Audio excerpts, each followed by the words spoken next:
Olá, alunos, sejam bem-vindos.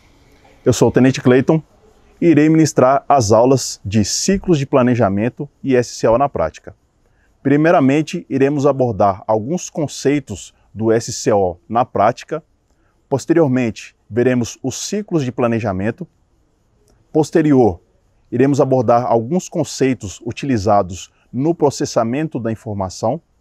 E, por fim, veremos de forma detalhada cada uma das etapas do processamento da informação. Espero que o conteúdo seja proveitoso a todos e tenham uma boa aula. Então, o primeiro conceito que nós iremos abordar é o próprio conceito de planejamento. Então, para efeito geral, planejamento é a determinação das etapas, procedimentos e meios que devem ser usados para o desenvolvimento de um trabalho. Então, ele é sempre anterior ao desenvolvimento do trabalho. Num contexto político, seria o desenvolvimento de projetos que buscam sanar problemas sociais, econômicos e atingir certos objetivos de governo. Então, na nossa característica de SCO, planejamento seria uma análise de algum problema que a gente teria em frente, o desenvolvimento das ações que foram fruto dessa análise e, por fim, a revisão. Revisão essa que é de todo o nosso desenvolvimento, se ele foi bom ou não. E assim se tornaria o ciclo, de análise, desenvolvimento e revisão. O sensoriamento remoto é um conjunto de técnicas e procedimentos tecnológicos que visam a representação e coleta de dados de superfície terrestre sem a necessidade do contato direto. Basicamente, o sensoriamento remoto em grandes operações ou até mesmo em operações que não sejam de um porte tão grande, nos facilitam uma análise mais detalhada, porque normalmente nós utilizamos de tecnologias para fazer uma análise mais refinada, que talvez aos olhos humanos não teríamos uma precisão tão grande de dados. E, como bem sabemos, em alguns tipos de planejamento desenvolvidos, os detalhes são de fundamental importância. Então, para fazer esse sensoriamento remoto, nós temos hoje, de tecnologia, satélites. Nós temos também a aerofotogrametria, que é feita através de aviões e drones. Basicamente, eles fazem uma fotografia do terreno e nos trazem algumas informações que podem ser lançadas em software de georreferência. E também radares e sonares, mas para efeito de análises subterrâneas. Georreferenciamento, basicamente, é o ato de georreferenciar. Todas as vezes em que nós conseguimos precisar um ponto exato em que se encontra algum objeto ou qualquer outra coisa que a gente queira localizar no globo terrestre, nós falamos em georreferenciar, ou seja, encontrar uma referência de alguma posição dentro do âmbito do nosso globo terrestre. Então, para que a gente tenha um georreferenciamento exato, nós temos que lançar mão das nossas coordenadas geográficas, que nada mais são que linhas imaginárias que atravessam o nosso globo terrestre, e através da escala de cada uma delas, nós podemos precisar alguns pontos. Basicamente, existem 3 formas de se representar as nossas coordenadas geográficas. Nós podemos utilizar graus, minutos e segundos, uma das mais utilizadas, principalmente por ferramentas distribuídas gratuitamente. Nós temos graus, minutos e decimais do minuto, é um pouco menos utilizado. Nós temos também os graus e decimais de grau, também bastante utilizada, essa mais por empresas que trabalham em grande escala com georreferência. Uma das coisas que podem prejudicar bastante os nossos projetos, tratando-se de coordenadas geográficas, é uma escolha equivocada de um datum. Então, o que seria o datum? Datum, basicamente, é um modelo matemático que vai traçar o nosso globo terrestre de acordo com algumas formas. E essa forma de se traçar as nossas coordenadas podem fazer com que os pontos não estejam com exatidão na nossa representação em mapa. Ou seja, se o meu mapa tiver um tipo de datum, ou seja, um tipo de modelo matemático, e eu fizer uma importação de outros dados, isso pode causar um conflito bastante grande e vai tornar o nosso projeto bastante impreciso. Hoje em dia, no Brasil, o datum mais utilizado é o CIRCAS 2000, porém nós temos outros também que são aceitos, como o Córrego Alegre e o SAD 69. Todas as vezes que nós falamos de georreferência, de coordenadas geográficas, de ajuste de data, nós estamos falando de uma grande quantidade de dados, uma grande quantidade de informações que devem ser processadas. Além de todas as informações geográficas, nós temos algumas informações, principalmente relacionadas a desastres. Nós temos nome de vítimas, nós temos algumas outras informações que são fornecidas por pessoas que presenciaram, por documentos armazenados que fazem essa referência. Então nós vamos ter uma grande massa de dados. E essa massa de dados, se ela não for tratada, ela vai ser apenas uma massa de dados, não vai trazer informações para que possa nortear tanto a tomada de decisão quanto a informação a quem venha requerer. Então, o que seria a ciência de dados? Seria esse conjunto de práticas, modelos e alguns sistemas para pegar essa massa de dados, né, também chamada de Big Data atualmente, e transformá-la em informação para que a gente possa nortear melhor todas as ações dentro do SCO.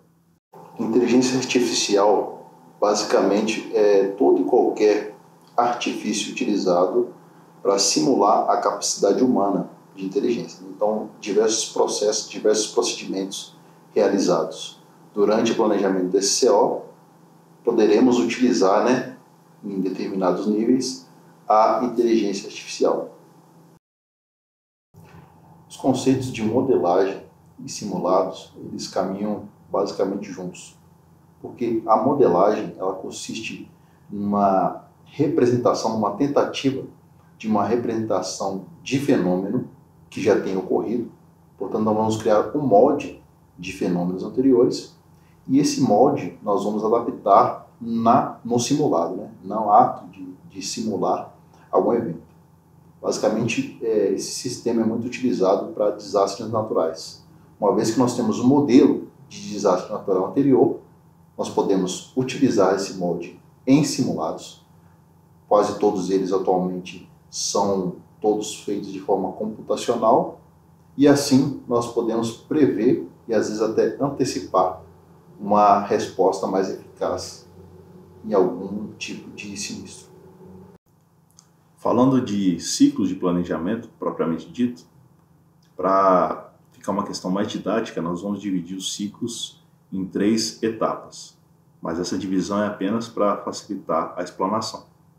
Então, já passada a etapa de instalação do SCO, nós temos a parte 3, né? Nós vamos iniciar na parte 3 porque é nela que começamos o nosso ciclo.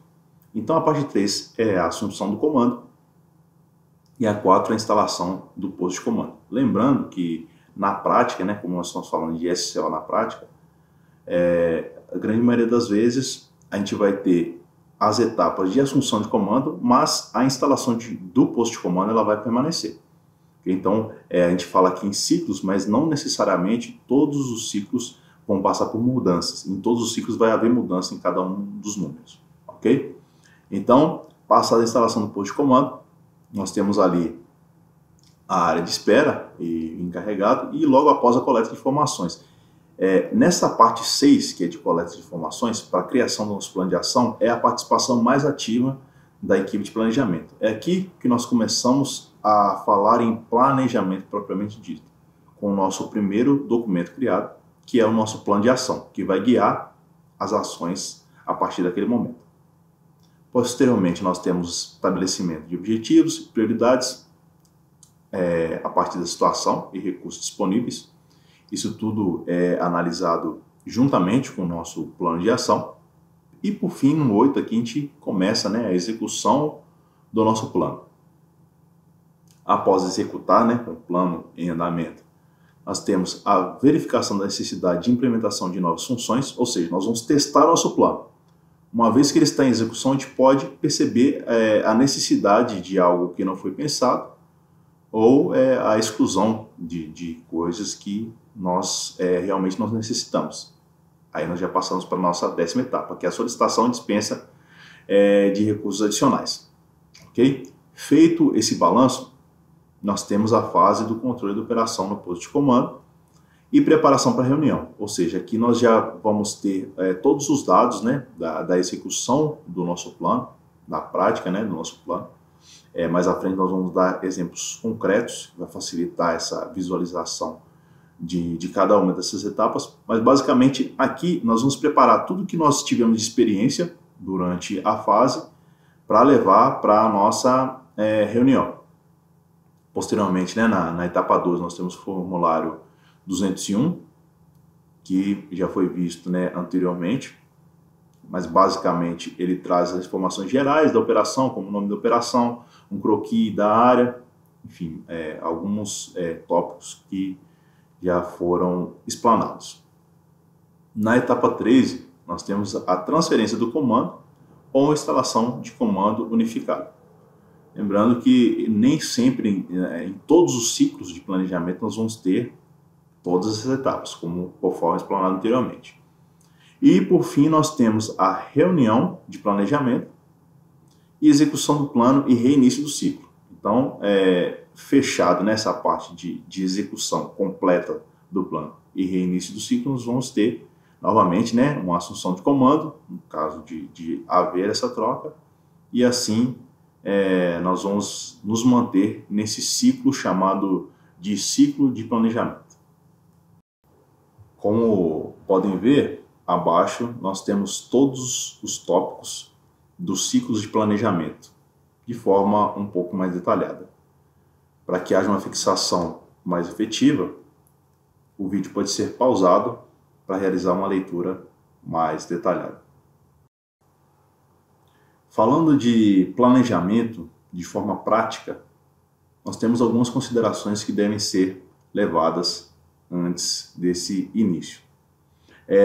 A primeira consideração é que o princípio norteador de todo o planejamento e toda a operação em que nós temos o SSO implantado é o processamento da informação. É impossível planejar sem processar a informação. Por quê? Por vezes a gente tem uma massa de dados muito grande, a gente tem uma experiência muito grande em determinado assunto, mas se essa informação não for tratada para se transformar em algo que pode ser aplicado, ela não seria tão efetiva. Portanto, na prática, o planejamento deve seguir sempre o processamento da informação. As etapas básicas do processamento de informação devem seguir obrigatoriamente a entrada de dados, também chamado de input, o processamento desses dados, a nossa saída de dados processados, chamada output, e o posterior armazenamento de toda a informação produzida. Então, essas 4 etapas, elas são obrigatórias no processamento da informação. Então, de forma mais detalhada, a nossa entrada de dados, ou input, a primeira etapa aí do nosso processamento, ela envolve a captação e reunião de elementos, dos dados, né, que ingressam no sistema para serem processados.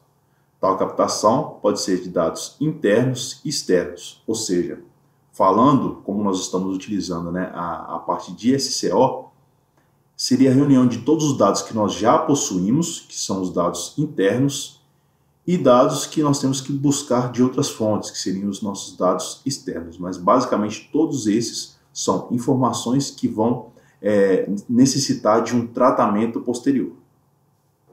O primeiro exemplo de entrada de dados, o input, utilizados aí na prática, seriam as entrevistas. As entrevistas basicamente é essa obtenção de informações através de perguntas a pessoas, a testemunhas que presenciaram o fato em questão. Vale ressaltar que é importante que essas entrevistas elas sejam realizadas no menor espaço de tempo posterior ao ocorrido, porque com isso a gente diminui a possibilidade de um possível esquecimento de partes relevantes. Mas nós temos também que tomar o cuidado de não realizar entrevistas com pessoas que estejam muito impactadas e abaladas com o sinistro. Então, ela deve ser feita num tempo curto, mas considerando boas condições de entrevistas de cada uma dessas testemunhas. Uma outra consideração também a ser feita com relação às entrevistas é que ela não deve ser considerada exclusivamente. Ou seja, eu devo pegar informações de entrevistas com essas testemunhas e conflitar com outros inputs que nós falaremos mais adiante. Nós temos aí como exemplos práticos de entrevistas uma última localização, por exemplo, de pessoas que tenham sido atingidas por um sinistro, seja ele um rompimento de barragem ou uma vítima desaparecida em um local que tenha sido atingido por um fenômeno natural. Então, essa última localização é importante. Os caminhos previstos, os caminhos possíveis que essas pessoas fariam antes. E também importante para uma certa exatidão no número de vítimas, se tratando de eventos em que o número de vítimas seja considerado. A georreferência de materiais é também um importante input, né? Uma importante entrada de dados para nós. Ela basicamente vai nos direcionar, né? Vai nos auxiliar a marcar onde foram encontrados materiais de qualquer evento que tenha ocorrido. Então, essa marcação de cada localização de material, ela é importante basicamente para etapas posteriores de processamento. Ela pode nos gerar, que vai ser visto adiante, modelos mais precisos. Então, como a entrada fica sem encontro de materiais, rotas mais rápidas também. Imagina que nós estamos em uma situação emergencial, em que nós temos um grande número de vítimas, nós temos que saber onde se encontram os melhores recursos e os recursos mais rápidos, né, que nós teríamos rotas mais rápidas. Então, nessa parte, a georreferência vai nos auxiliar a trazer os menores caminhos. Basicamente, nós temos hoje em dia a tecnologia que faz com que esse conhecimento chegue a todos. É importante que, na prática, essa informação de rotas, de pontos encontrados, seja para todos. Porque, como nós já vimos no ciclo de planejamento, além da assunção do comando mudar, os envolvidos na operação também mudam constantemente. Então, se nós tivermos a tecnologia na mão de todos, para que a cada ciclo essa informação não se perca, a tendência é que o desfecho da nossa atuação seja cada vez melhor.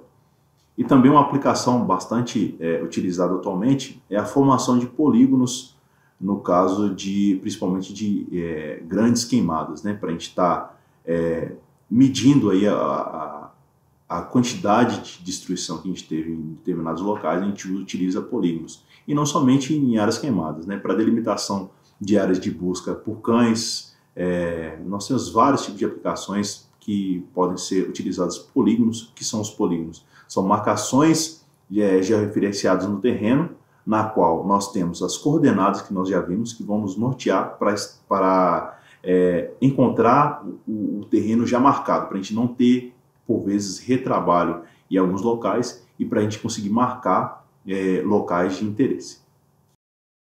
O levantamento de documentação referente ao local também é importante para a entrada de dados. Basicamente, com a documentação ou com o levantamento da documentação, a gente consegue obter informação de atividades anteriormente exercidas no local em que ocorreu o sinistro, né, em que ocorreu o evento no qual necessitou da instalação do SCO. Isso é importante para a gente entender que tipo de material encontrar no local, posicionamento de materiais posteriores. Então, a gente entender o que era realizado antes do evento vai nos ajudar a entender o que ocorreu posterior ao evento. Então, é realmente levantar documentação, se no caso tiver empresas, levantar das empresas, se for área de governo, levantar juntamente com o governo essas informações documentadas. E aqui nós temos o exemplo de entrada e saída de pessoal, né, o famoso cartão de ponto. Ou seja, em situações em que a gente tem um grande número de vítimas, principalmente em locais confinados como empresa, esse levantamento dessa documentação para saber entrada e saída de pessoal vai nos ajudar a determinar número de vítimas e possível última localização. Atualmente, um importante input seria a extração de dados de telecomunicações e rede, principalmente pela grande expansão tecnológica que vivemos nos dias de hoje. Então, quais dados seriam interessantes num caso de instalação de SCO para atuação em um local sinistrado? Seria, por exemplo, o levantamento de últimos sinais de telefone, Em um caso de local em que se utiliza rádio, última localização dessa transmissão de rádio, as antenas, nós poderíamos obter o último log de arquivos de impressoras, o que nos ajudaria a precisar, principalmente comparado a tempo, o último local em que essas pessoas estiveram. E uma das fontes, né, mais fidedignas, né, que nos trazem os dados mais precisos, é o acesso a circuitos de câmeras internos, principalmente porque normalmente os servidores dessas imagens ficam fora do ambiente sinistrado, ou seja, nós conseguimos recuperar as imagens até bem próximo ao ocorrido e até mesmo pouco posterior ao ocorrido, que nos ajuda a determinar algumas variáveis que são importantes para o desfecho de cada uma dessas ocorrências. Nós também podemos utilizar dados públicos da web, né, da própria internet, para ser entrada de dados para nossas operações de planejamento dentro do SCL.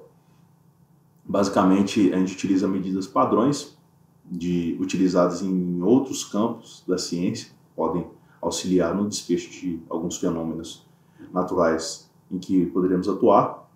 Nós temos o exemplo, né, no caso de rompimento de barragens, em que nós temos dispersão de líquido, nós podemos utilizar variáveis públicas como a velocidade de propagação de líquidos, algumas constantes de fenômenos naturais.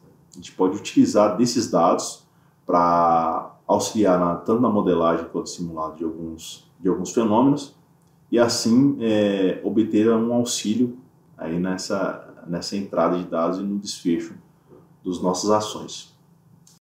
A segunda etapa do nosso processo, já passada a fase de entrada de dados ou input, nós temos o processamento, que envolve agora, né, após captar todos os dados, nós vamos tratar esses dados para transformá-lo em informação. Então, basicamente, o processamento é transformar dados de entrada em dados de saída. No meio desse caminho, eles vão ser tratados através da fase de processamento. Então, o nosso primeiro exemplo, né, de processamento de dados, a primeira forma de processamento de dados, seria o sensoriamento remoto. Basicamente, o sensoriamento remoto ele vai trazer informações de perfil de terreno, informações de toda sorte de características que teria o terreno antes e posterior a um fenômeno natural.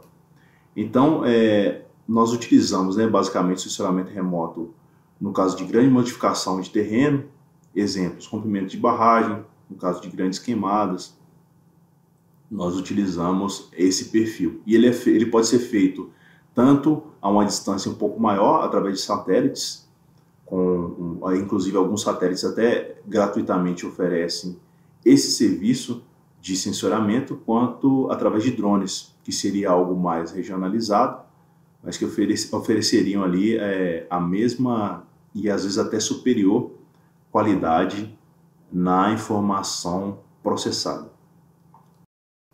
A modelagem do evento, ou podemos dizer também simulado do evento, basicamente é através da utilização de algumas ferramentas, normalmente tecnológicas, representar aquele fenômeno ocorrido em laboratório ou até mesmo em softwares específicos.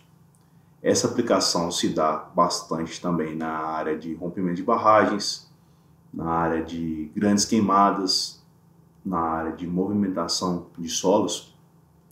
A gente consegue uma precisão muito grande em algumas características, por vezes, bem minuciosas do terreno.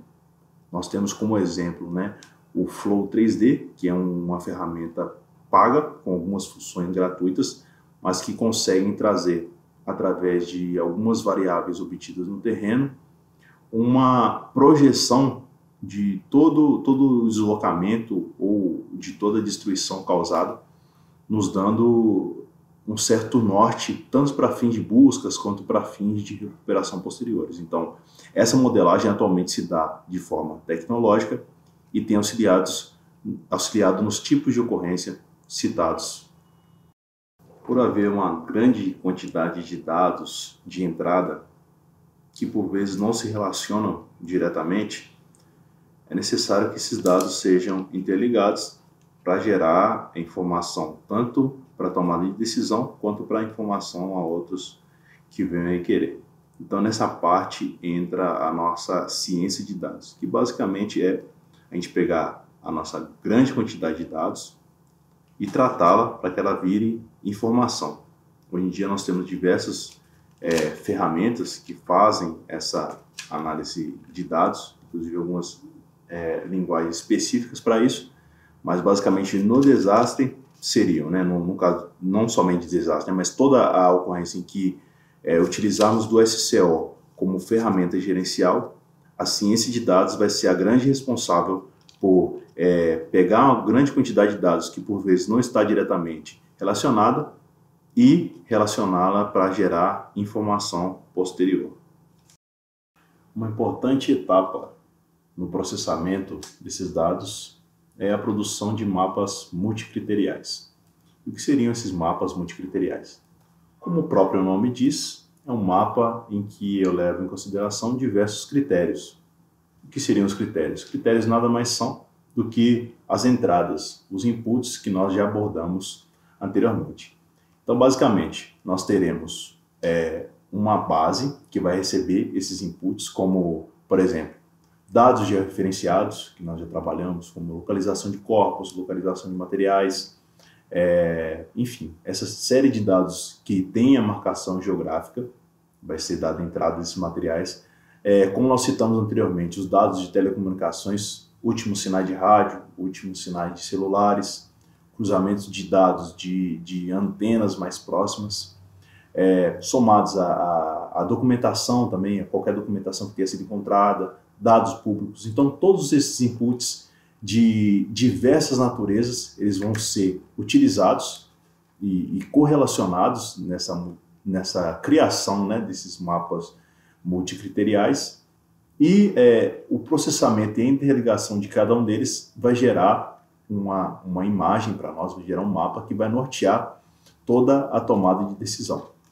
Lembrando que durante todo esse processo de tratamento dos nossos inputs, a gente vai ter trabalhando a ciência de dados, através do tratamento dessa massa de dados, e também a inteligência artificial para automatizar essa ferramenta, né? Essa ferramenta como um todo. Conforme os mapas mostrados em tela, as ferramentas utilizadas, e uma das mais utilizadas atualmente é a ferramenta QGIS, uma ferramenta gratuita, que permite entrada de dados, de referenciados e qualquer outra natureza de dados, e geração de mapa de calor. Após a nossa entrada de dados, input, passar pelo processo, por esse processo de tratamento, vão ser geradas informações. Informações essas que são chamadas de saída ou output. Ou seja, tivemos os dados de entrada, seu tratamento e a informação é gerada. E essa informação pode se apresentar de diversas formas.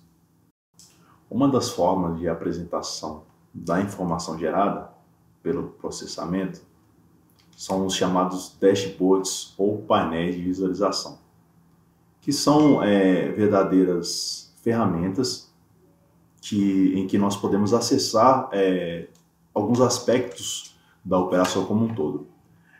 Os dashboards eles guiam diretamente a tomada de decisão, pois eles trazem não somente estatísticas, mas eles também trazem medições relevantes no caso de uma área muito extensa ou de grande quantidade de vítimas. Para ficar mais claro a nossa aplicação de dashboard, imaginemos uma situação em que nós temos um grande deslizamento de terra com um grande número de vítimas, para que a gente apresente de forma clara porcentagens como deslocamento de massa, número de vítimas, para essas informações ficarem visíveis e acessíveis de forma fácil, nós podemos lançar mão dos dashboards, que terá em cada campo cada uma dessas informações que pode assessorar o comando na tomada de decisão e também na informação dada a terceiros. Nós temos também nossas planilhas eletrônicas, que são utilizadas basicamente para a organização dos nossos dados de saída, e essa organização ela facilita um posterior armazenamento ou reutilização de informações. Para ficar mais claro, nós podemos usar o exemplo de catalogação de corpos e segmentos encontrados, no caso de grandes catástrofes. Então eu consigo organizar cada localização em planilha, consigo linkar ela a um número secundário que é realizado, e todos esses dados de forma organizada podem gerar novos gráficos ou podem ser utilizados para a limitação de outros. A grande vantagem da utilização de planilhas eletrônicas é que elas são oferecidas gratuitamente. Por fim, falando de saída de dados, nós temos nossos relatórios. E quando me refiro a relatórios, eu digo tanto aos formulários padronizados pelo SCO, quanto outro tipo de formulários utilizados para registrar todas as informações obtidas ao longo do processo. É necessário que toda a informação produzida seja, de certa forma, armazenada ou para futuras consultas ou para embasamento e, às vezes, até orientação de outras operações semelhantes. Esse fato se faz necessário o armazenamento dos dados. O que seria, então, o armazenamento? Seria a captação e reunião de todos esses elementos gerados, ingressados no sistema que foram tratados, e eles podem ser tanto, como eu havia dito no início, tanto internos quanto externos esses dados. Mas o armazenamento, ele vai se constituir em informação interna, porque ele foi produzido pela própria organização que o gerou. Basicamente, o armazenamento ele se divide em duas categorias. Ele pode ser físico ou pode ser em nuvem. O armazenamento ele é físico quando o dispositivo que vai gravar minhas informações ele está em minha propriedade. Ou seja, eu tenho um controle direto e físico ao dispositivo. Ele tende a ser um armazenamento mais seguro, porém ele é um tanto quanto oneroso, porque o espaço necessário para gravar, principalmente uma grande quantidade de dados, ele se torna bastante caro. Nós temos também o armazenamento em nuvem, que normalmente eu desconheço a localização desse dispositivo que vai gravar as informações, chamado também de servidor. Eu não sei onde ele está localizado, porém eu tenho um espaço considerável para gravar minhas informações e também oferece, apesar de não ser tão seguro quanto físico, ele oferece uma série de características, uma série de fatores que podem proteger meus dados de forma considerável. E uma consideração a se fazer, tanto em armazenamento físico quanto em nuvem, é o cuidado na disponibilização de dados sensíveis.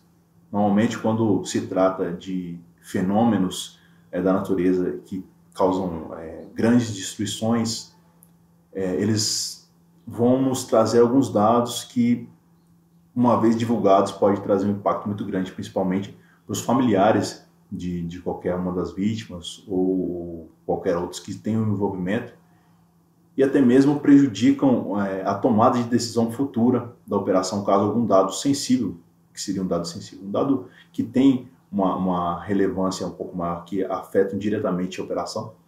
Então, é necessário sim que esse armazenamento seja realizado tanto físico quanto em nuvem, que se tenha cuidado na disponibilização de cada um desses dados. Chegamos ao final das nossas aulas. Quaisquer dúvidas que surgirem em relação ao nosso conteúdo, os senhores podem se dirigir aos instrutores ou responsáveis pela matéria. Todos os conceitos aprendidos ao longo das aulas serão melhor sedimentados através de simulados e atividades práticas. Obrigado a todos e até mais.